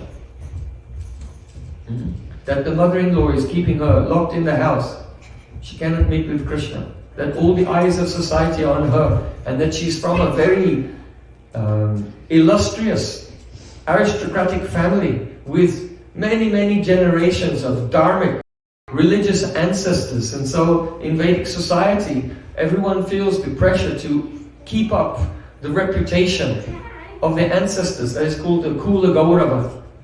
The dignity of your dynasty is resting on you. If you make any mistake in your life, everyone will say, oh, that whole dynasty is useless. So you have to, it's your responsibility to uphold the dignity of all your ancestors and further it if possible as well. Make the dynasty even more glorious. So everyone feels those pressures in Vedic society. It's something that's kind of being lost today, where, oh yeah, the parents, the grandparents, they're all kind of old-fashioned and out of style, and we're going to do things differently. You see, so the cultural continuity is broken. But Vedic culture is not like that, because the culture itself is perfect. It comes from the Vedas, it comes from God. And so the examples set by the ancestors and their blessings and so on, they're very important to everyone. So, Srila Jiva Goswami Pad, he's speaking of two things. Vyanjaka, that which reveals the power of love, and Karan, the cause of the power of love. So he said that in Vedic society, the obstacles are there, the forbiddenness of society for Radhika and the gopis, obstructing their meeting with Krishna. They have to hide their love. and they're inaccessible to each other. Yes, these obstacles are there, but they're not the cause of the love. They're not the karan. They're only the vyanjak. In the same way, there is the matahasti, the argala. That means a shackle. If an iron shackle is put on the leg of an elephant, and the elephant breaks the shackle, so the shackle is not the cause of the strength of the elephant, but it's the cause of the strength of the elephant being known, being revealed. You discover, and he also discovers how strong he is when he breaks that shackle. So in the same way, Srila Jiva Goswami Pad said, the obstacles in Parakiya-Rasa are not the cause of the love, the strength of the love, but they're just the cause of the strength of the love being known. And therefore, it is not necessary for Radha Krishna to be in the Parakiya mood in the spiritual world. They can be here, they can be a Parakiya Leela, and then in the end they meet, Yogamaya can reveal that it was all an illusion, and then Radha Krishna can be married and they go to the spiritual world, and they exist eternally in the spiritual world there, in the married state. Because love is natural, it has its own strengths, and it doesn't require obstacles to make it stronger. So the obstacles are not a cause. And Srila Jiva Goswami gives formidable arguments by quoting Rupa Goswami. Yoga eva bhaved esha vichitraha kopi madanaha yad vilasa virajante nitya lila sahasrada. He gives the definition of Madan Bhav, Madanaki Mahabhav. The highest love of Radhika is called Madan Bhav. And in the definition he said, Yoga eva bhavet esha, that this love only manifests at the time of meeting, when they are together. And it is the Yoga Isha Bhavet Isha Vititrakopi Madanaha. It is very astonishing. In this there are bhavs and experiences of so many different pastimes in this Madan Bhav. But the essential point that Jiva Goswami is making here is that when Radha Krishna are fully together, in other words, at that time when there's no obstacle for their meeting, then the highest love is manifest. So saying, just see, the highest love is manifest at the time when there are no obstacles. And therefore, and he's giving praman of Rupa Goswami, and therefore the obstacles are not necessary to experience the highest love. And therefore, in the spiritual world, Radha Krishna, they can be married and experience the highest love. It's not a problem. The Parakiya is not necessary. So he's given a very formidable argument. And you know, at the time of Srila Vishnu Thakur, in the early 1700s, there was, it's just like now, you know, all the devotees are fighting over the jiva issue. Oh, our Sangha is going to split into two parts because someone says that the jiva has a swarup and someone says it doesn't have a swarup, or bhakti is in the soul, or it's not in the soul, like this. Well, there was something like that in the Gaudiya Sampradaya in Vrindavan, but it's in the spiritual world is the Parakiya or Swakiya. That controversy was there. And it became very heated. At one point, some persons, they tried to kill Vishwanath Thakur over this. So now I'm going to tell you what Vishwanath said that made everyone want to kill him. Not everyone, but the people in the Swakiya party. Srila Vishwanath Thakur gave such beautiful arguments, and the genius nature of his presentation is that he took Srila Jiva Goswami's own words from his Lochan Rochani Tika. He took some paragraphs of Jiva Goswami's own commentary on Ujjwala Nilamani, and he used that to prove that the Parakiya Bhav is the highest, and that the obstacles which are integral to Parakiya Bhav are necessary for the highest love to manifest. And he's using Jiva Goswami's own words to prove it. And how he does it is very, very clean, neat, and just really charming. So, he explains that there is a definition of Mahabhav. Rupa Goswami gave the definition of Mahabhav. Anuraga swasamvedya dasha prapa prakashita yavad ashrayas britis chet bhava ityavidiyate. The meaning is that Mahabhav has three main characteristics. It has many characteristics, but with three main characteristics. And that is that Prem, love, develops through stages. Prem, Sneha, Man, Pranaya, Rag, Anurag. The stage before Mahabhav is called Anurag. Now, how does this Anurag turn into Mahabhav? What are the conditions that make it Mahabhav? So the first one is called Swasamvedya Dasha. That means Anurag becomes the object of its own experience. I'm not going to discuss that now. The second one is Prakashita. That is that the sattvic bhavs, 5, 6 or 7 or 8 even sattvic bhavs become very prominently manifest, so that the intensity of the love which is in the heart is Prakashita, revealed in the body. And then the third symptom is called Yavad Ashray Vritti. Yavad Ashray Vritti. Yavad means as much as, Ashray means the shelter. So there are two ways in which this can be interpreted.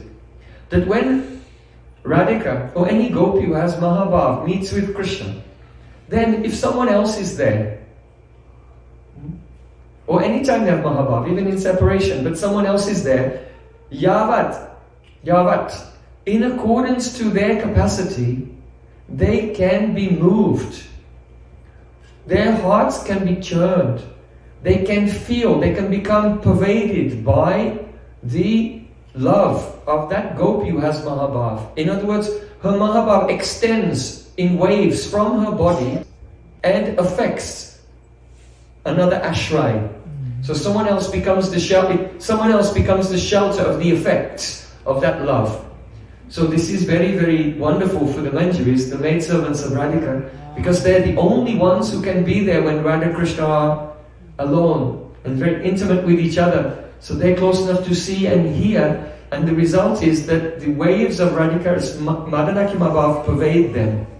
And though Madan Bhav is only in Radhika, not in anyone else, but the Manjaris can become completely pervaded by the effects of that love. So that's a speciality of following Rupa Goswami. One can experience that love which cannot be experienced by anyone except for Radhika. So that is one meaning of Yavad Ashray Vritti, the spreading out of the waves of that love. Now Jiva Goswami gives another explanation of Yavad Ashray Vritti.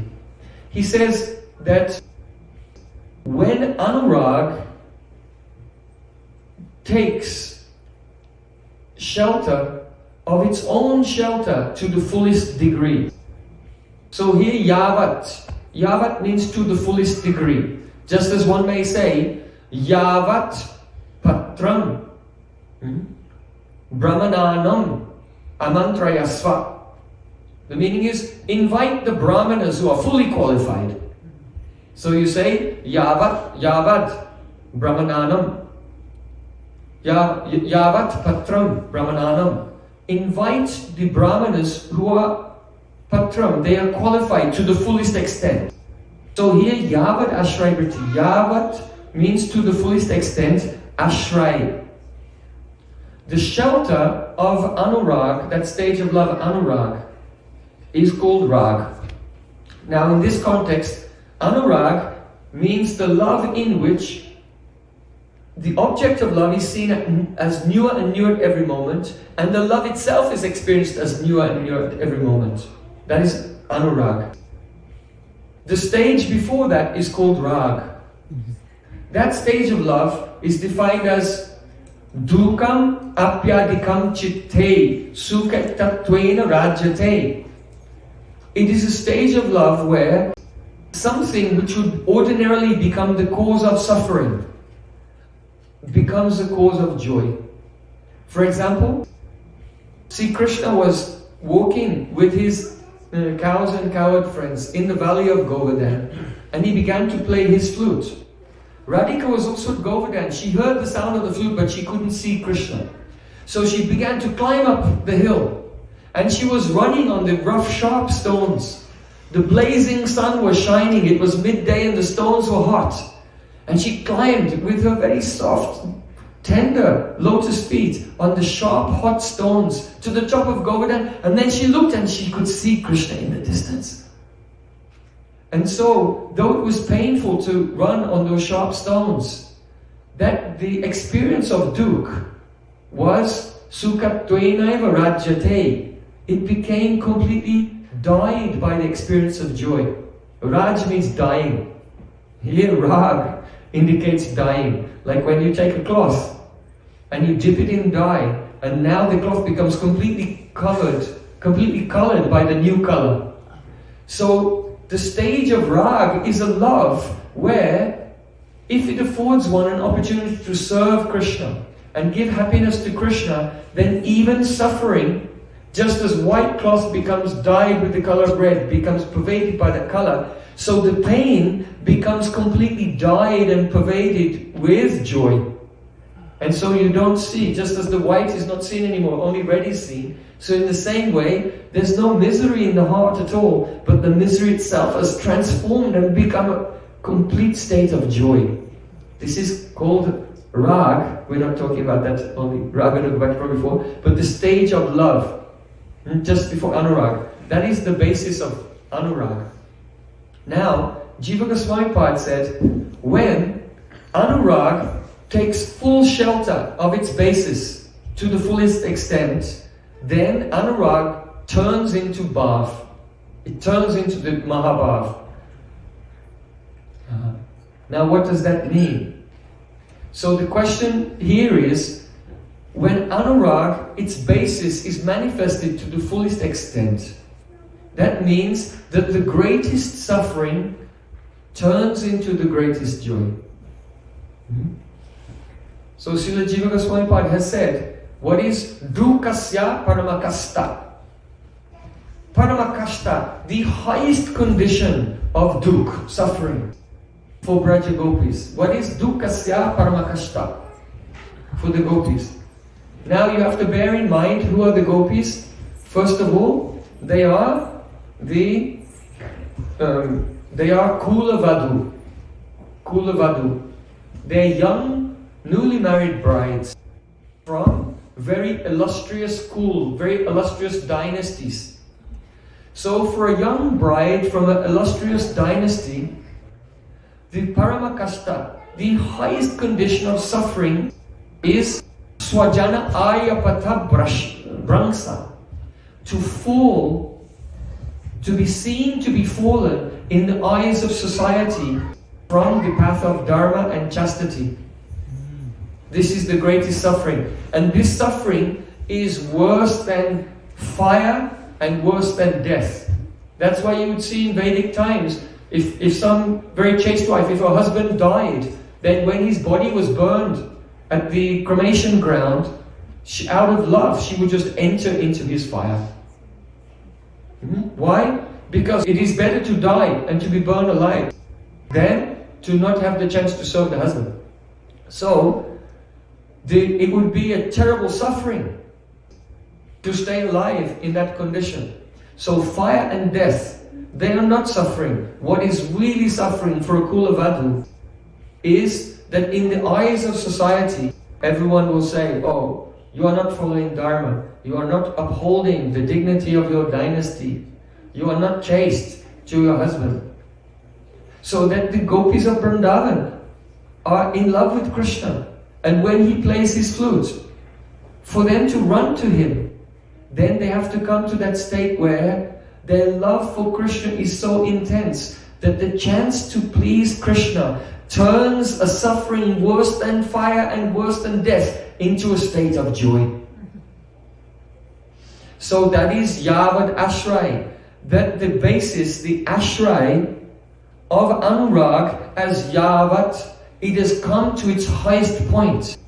And then Anurag turns into Mahabhav. You see? So Jiva Goswami has said this. So Vishwanath Thakur, in his commentary, he borrows all these statements of Jiva Goswami and says, look, the gopis' love will not turn into Mahabhav unless those obstacles of their relationship being forbidden, they have to hide everything, Krishna is inaccessible. Unless those are there, then the anurag will not turn into Mahabhav. And therefore, the obstacles are not only vyanjak, they're not only the cause of the love being revealed, vyanjak, but they're also karan. They're a cause of that love becoming the prakash, actually manifested in the hearts of Braj Gopis, in the behavior, in the lives of Braj Gopis. So, though that love is Nitya Siddha, it's eternal and perfect within them, but it does not manifest unless the obstacles are there. So the gopis' love is swabhavik, it is natural. It is not that they didn't have that love and then they had it. It was always in their heart. But the cause of it manifesting in the course of the lila is the obstacles. Understand? So it's vyanjak and karan also, both. And therefore, the Parakiya lila is very, very important. Because if there's only Swakiya lila, Srila Vishnu Chakra is proving, using Jiva Goswami's own words, that Mahabhav will not manifest. And so what is in that Mahabhav? Or, as we mentioned before, the Swasambheda Dasha, Prakashita, and Yavadashray Vritti, that its waves affect everything. But it has so many other symptoms. The anubhavs of this love begin with Nimesha Sahtanasanna Janita Ridvilolanan Shanaka Upatya Chinatva Sokepi Atinashanam Kinatvam Sokepi Atin Sankaya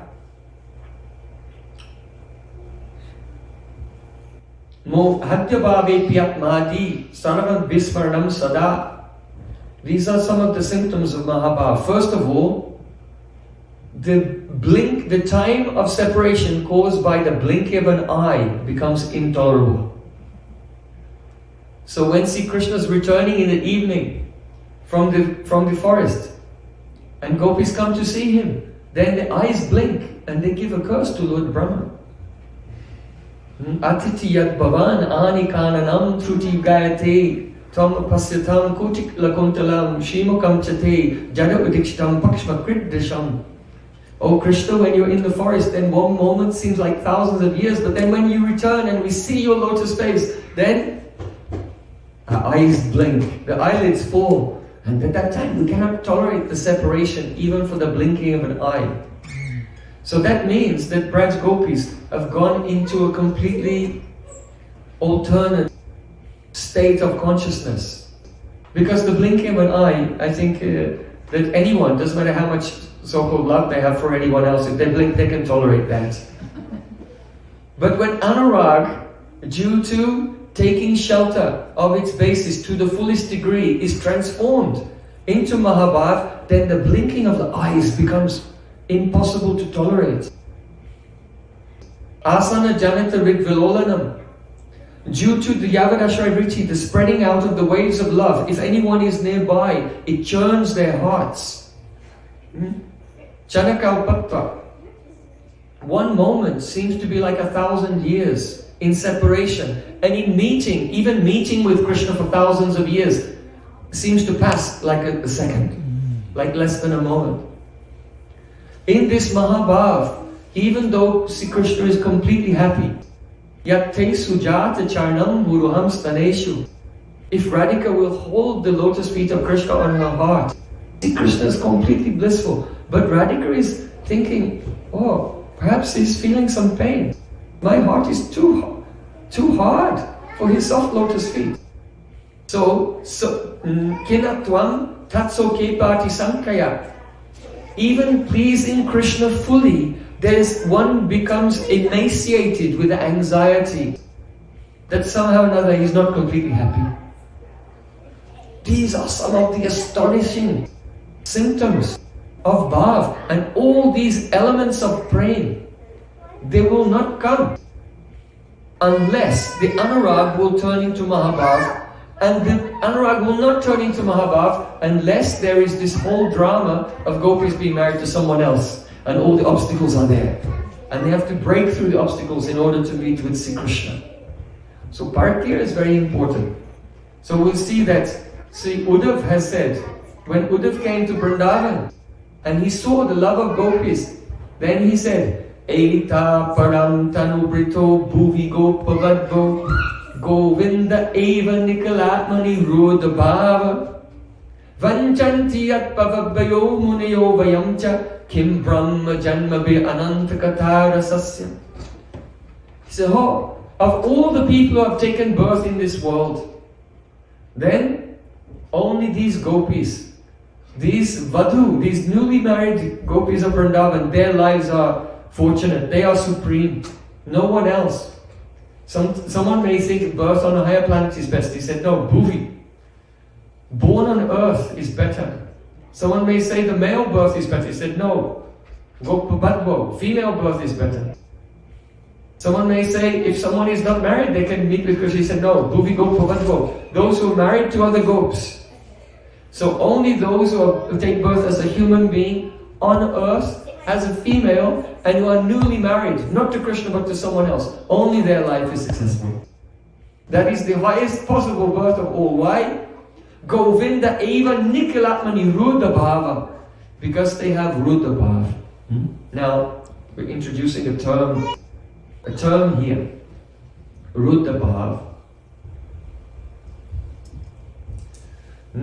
You can see what was spoken 5,000 years, more than 5,000 years ago in Srimad Bhagavatam. All the terminology is there. Rupa Goswami has realized it and he's written about the stages. Because when Anurag turns into Mahabhav, what is the first stage of Mahabhav called? Ruddha Bhav. Ruddha. Ruddha means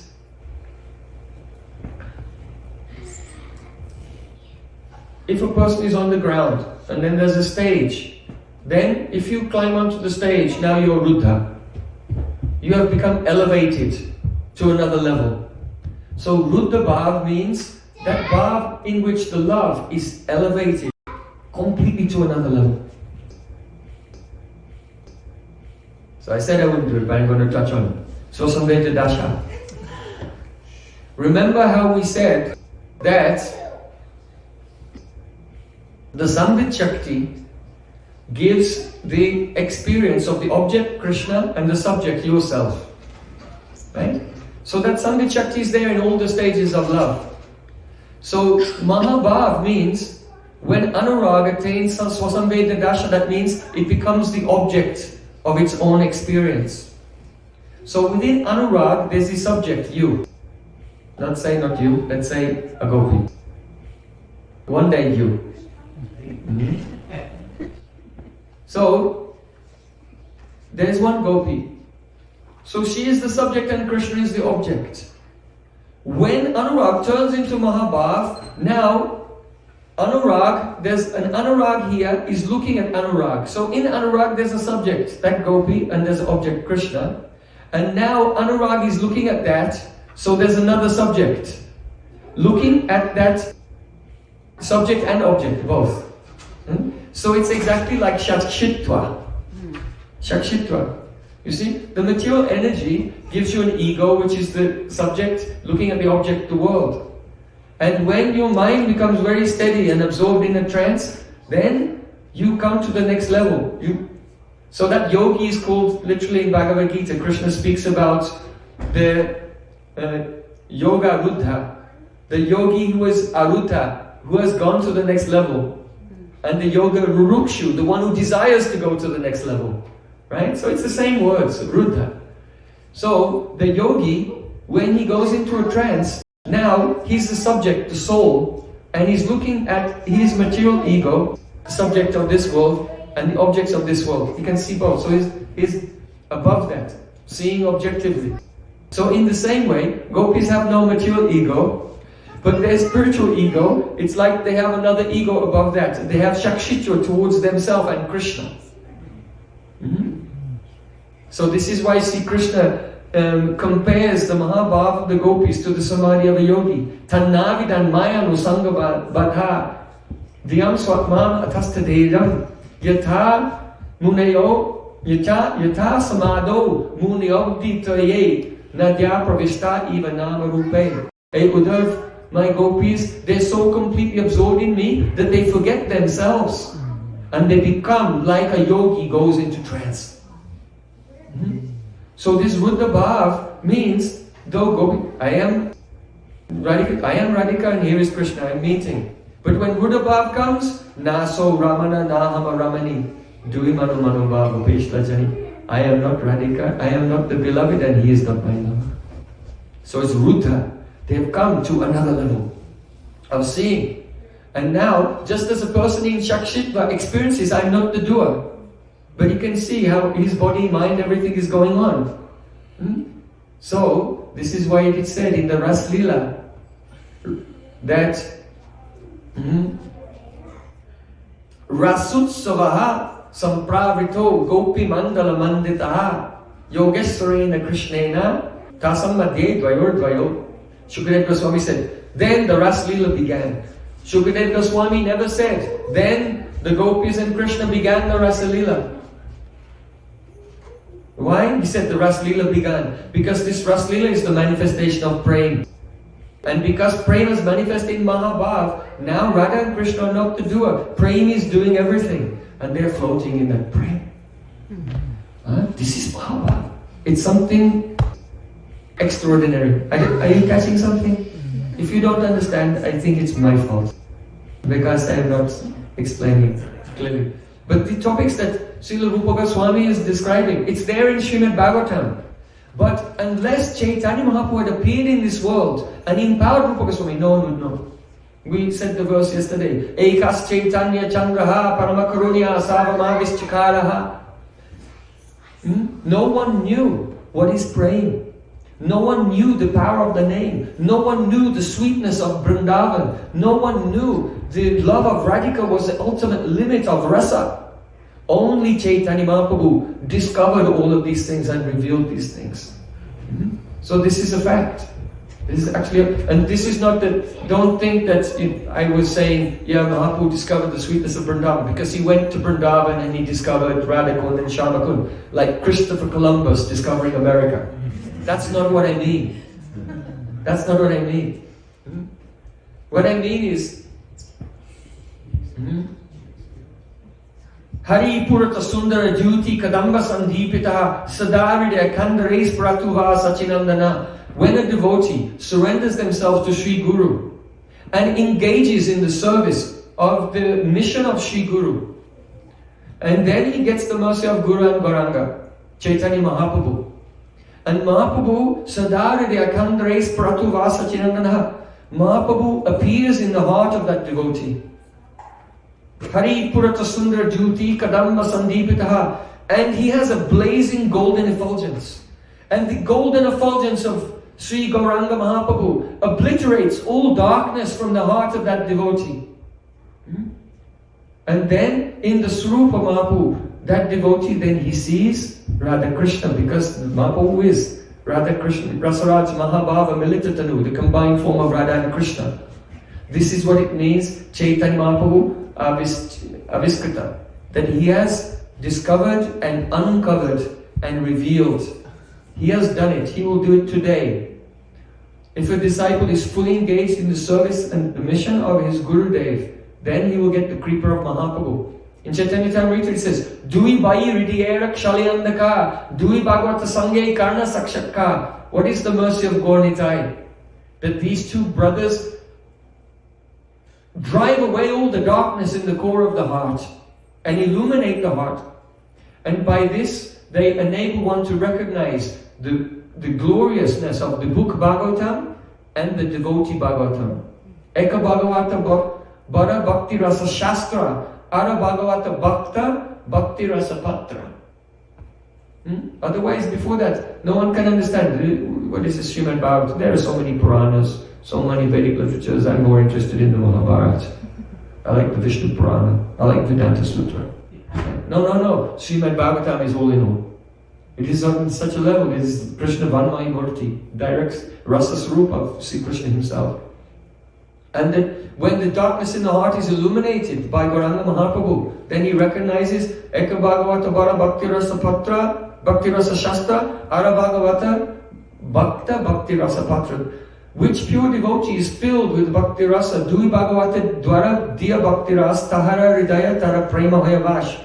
Then by the action of the book Bhagavat and the person Bhagavat together, then the mellows of Bhakti Rasa are instilled into the heart of that devotee, and then seeing that rasa in the heart of the devotee, Krishna becomes under that devotee's control.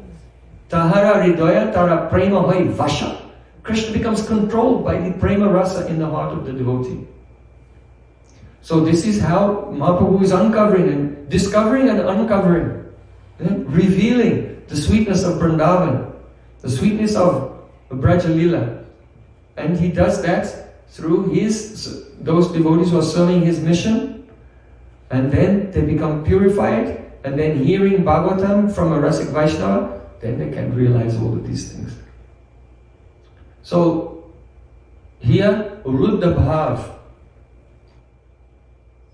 Uddhav, when he saw Radharani, he's saying only these gopis are successful because they have got the Ruddha Bhav. What is that? They have ascended to the next level. And that is why he said, Krishna Nachaya, Prema Bhakta Nachaya, Apana Nachaya, Tina Nachi Ekatai. This Prem makes Krishna dance. This Prem makes the devotee dance. And Prem itself is like a third person also dances. All three are dancing together. Just floating in the current of Prem. I have nothing to do. What is going on? I don't know. So this is the Ruddha Bhava. It has so many symptoms. So why are these gopis only successful? Because this is the glorification of the Parakiya-Rasa. Because without the obstacles, the anurag will not bring the love to the next level. Ruddha Bhava, the elevated Prem.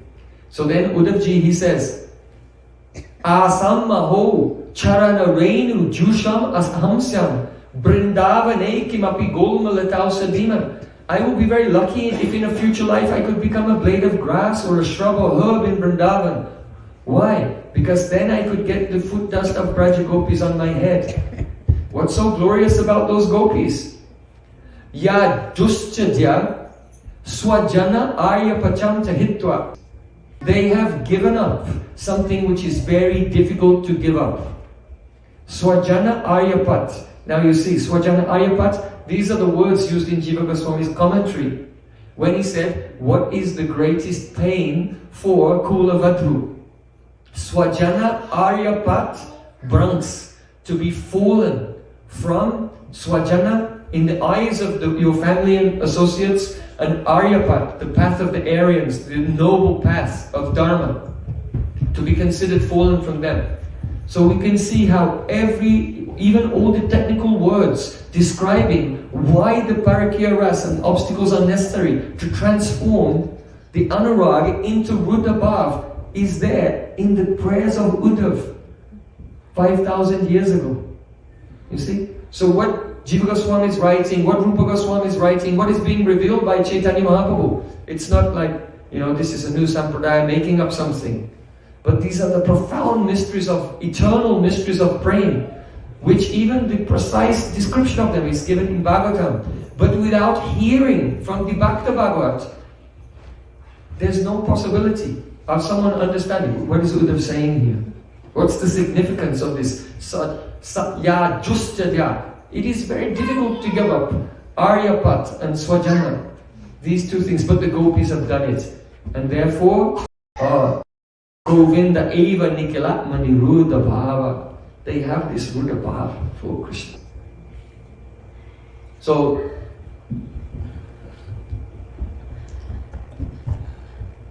digest.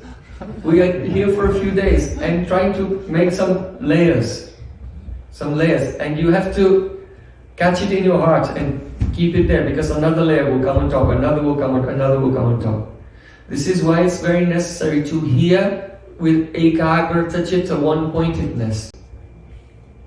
If the chitta is one-pointed, then by hearing you can catch everything. In fact, this swarup, the very nature of it, appears in the heart, because there's no difference between shabda and shabdi.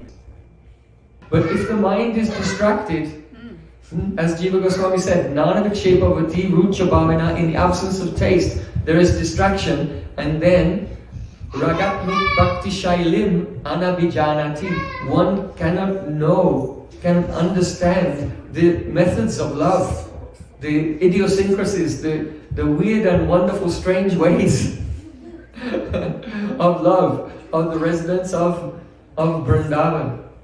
So it's necessary to hear, and gradually, then what will go on? This is called Upasya Pariskriti. Upasya Pariskriti.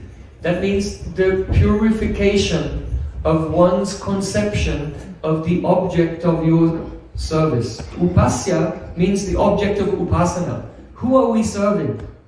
We're serving Radha, Krishna and the gopis, so they're our upasya. Aradha Bhagavan Brajeshatanya Tadama Brindavanam Ramya Kachit Upasana Brajubadu Vagena Yakalpita. The upasana of Braj Gopis to Krishna is the highest goal. And they are our upasya, they're the objects of our love. So, but who are these gopis? Everyone has an idea. But the reality in the idea, maybe the idea is vikalpa, a non-correlated thought construct. It's not actually related to the real thing. Then how can you follow?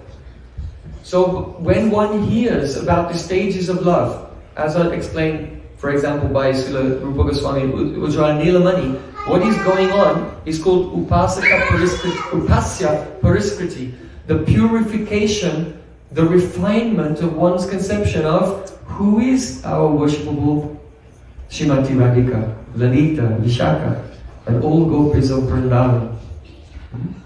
But if one is not hearing with ekagrata chitta, one-pointedness, then one layer comes, then the other layer comes, then the next layer comes, but the other two layers disappear, and then that layer crashes down, and then it's not what it is. So this hearing with ekagrata chitta, one-pointed attention, is essential to enter into the upasya pariskriti, the purification of the refinement of who it is, who is the object of our devotion. So this evening, tomorrow evening, the next morning, we'll just be giving some layers. So try to digest. I was going to speak on something, but it's enough for today. Yes, Rudrani. Yes. I'm definitely planning on listening to this class. It will be very helpful because you made so many references to Bhagavatam, chapter 11, chapter 11, Bhakti-Rasa. Yes. So when I listen to this and I try to get onto the verse itself with commentary, Yes. if you could give us that information. This is from this book. Chapter 1, verse such and such. Very helpful. Very helpful. If you want to know some verse, you can write to me, what about this verse? But if you just hear the verse, and I say it's from here, then just go to that book, and then you can, everything's available online, and you can search and find it. And so do some homework, and if you cannot find it, then you can ask me, and then I'll send it. But how many verses did I speak in this class today? So many. Sometimes we spell something a different way that we can never access it. This is called sadhana. Sadhana is your practice. We have to make an effort. So, when I was always staying with my Gurudev in Vrindavan and sitting at his lotus feet and hearing every day, every class, I made notes, wrote down everything, not even looking at the notes, shorthand. And then I would go and then fill in.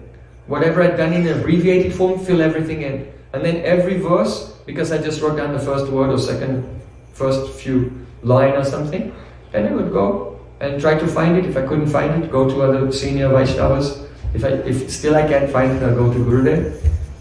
And in this way, fill in everything. Have to work. Effort. Srinvata Swadaya Nityam Granatas Chat Swachestitam. Kalena Nati Dirgena Riddhi Bhagavan Vishate Riddhi. The Supreme Lord enters into the heart in a short time, very soon. He comes to that person who listens to Harikatha and takes it very seriously and cultivates it. So one should here take it very seriously. Some treasures have been given. One may think, I only caught whatever, 20% of it. Now I have to go away and try to discover all the other things. And then be absorbed in that. Always absorbed. Every day absorbed, going deeper and deeper. So for that person, Kalina Nati Dirgena means not in a long time, in a short time. Then Bhagavan Vishate Riddhi. The Lord comes in his heart. That means that he doesn't have to do any effort to remember.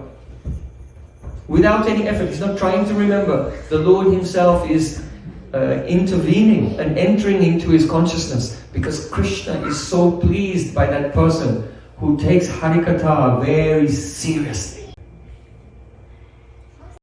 Gaur Premanande. That means Krishna never loves anyone more than they love him. That means that Sri Krishna himself